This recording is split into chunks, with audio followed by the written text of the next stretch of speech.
It's a pleasure to be here. Hello to everyone. I am a university administrator and a professor of chemistry at a historically black college and university in South Carolina. We pride ourselves on our national and regional rankings and our signature programs in STEM. So today I am going to talk to you about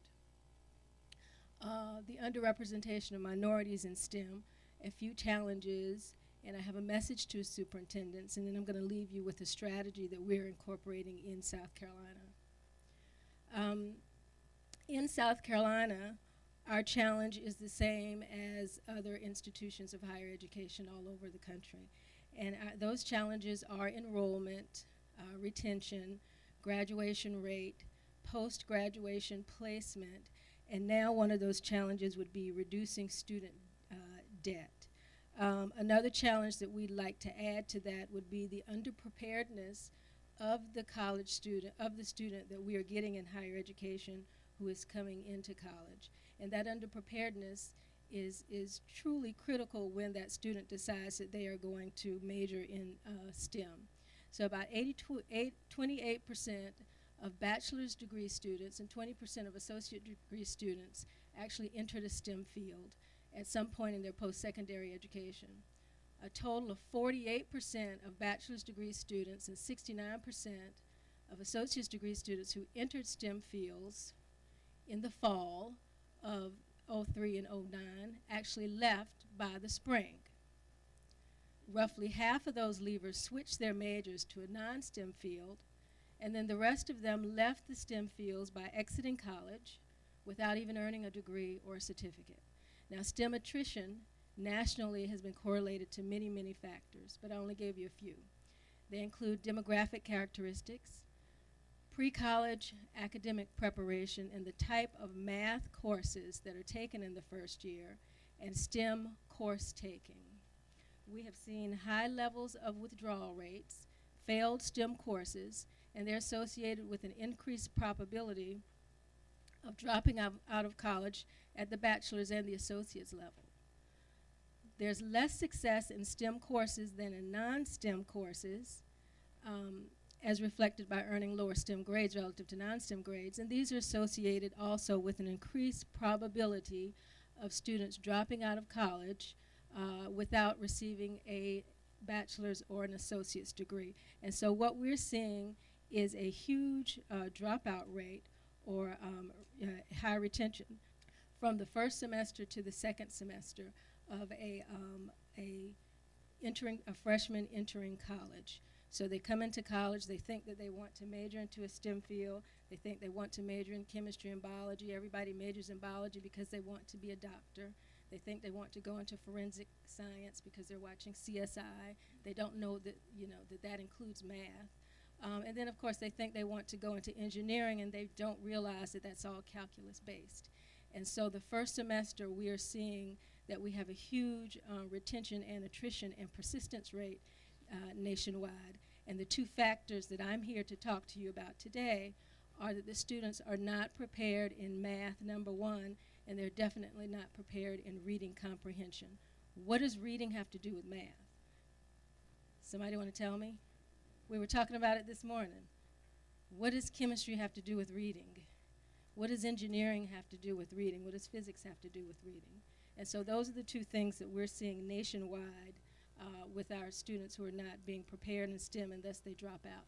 A couple challenges. National mathematics standards adopted by 45 states and District of Columbia that supporters say are designed to make high school graduates college and career ready and improve the critical STEM pipeline do not prepare students to study STEM or even be admitted to a four-year college.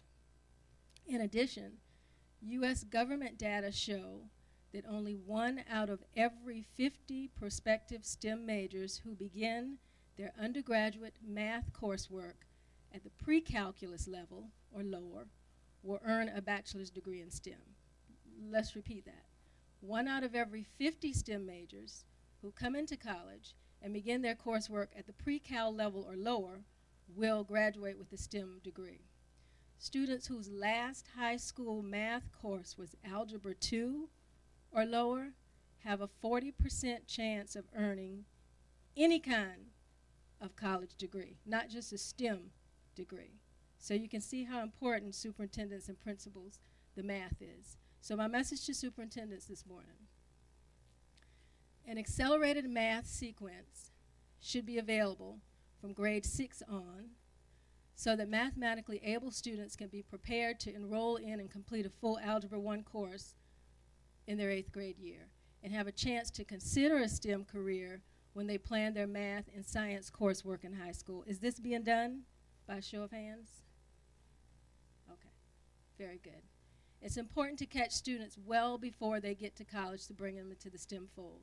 So most schools are reaching down into the 8th grade to pull students into the STEM program through an early college high school. Now, many of you have early college high schools, but do your early college high schools go down to the 8th grade? So this is my message to you, to everyone. STEM is not just science and math. Now, it used to be. It used to be that we were all about the content. It's a pedagogical shift, and it's how we actually teach today's students. K through 12 teachers should address the following: real-world problems, authentic projects, hands-on activities. The students need to learn more than the content. Why do they need to learn more than the content? They need to learn more than the content because this is what we've done. We've talked to the Gates Foundation. We've talked to Boeing. We've talked to Microsoft. We've talked to Google, and we've talked to others. And this is what they tell us. They need more than just content. Now let's stop a minute, because we can't even get the students to major in STEM, all right? So if we can't get them to learn the content, now employers are telling us that they need more than the content. They need workers that know how to collaborate, how to problem solve with critical thinking skills. The workers must have a strong work ethic. They must learn how to communicate both written and orally. When we talk about STEM education today, we're talking about incorporating the 21st century skills, we used to call them the soft skills, into the content. Vice President Biden came to South Carolina and announced a cybersecurity workforce pipeline consortium.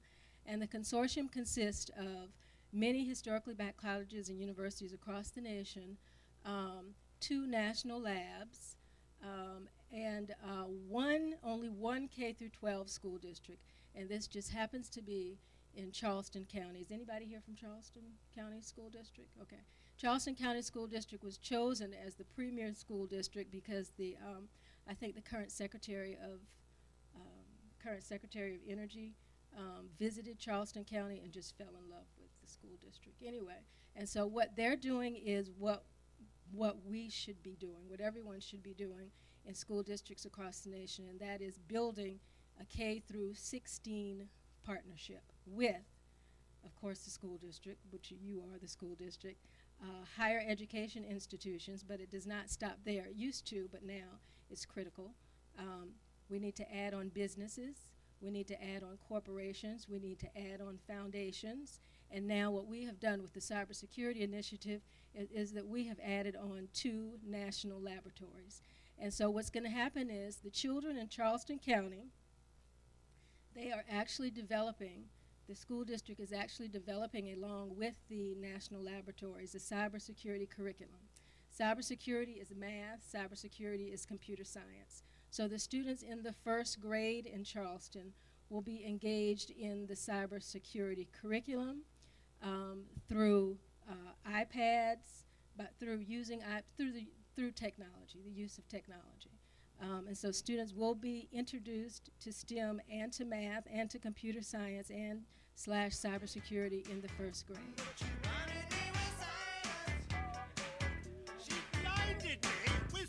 Anyway, so you can Google this and find out more about the cybersecurity grant. Thank you.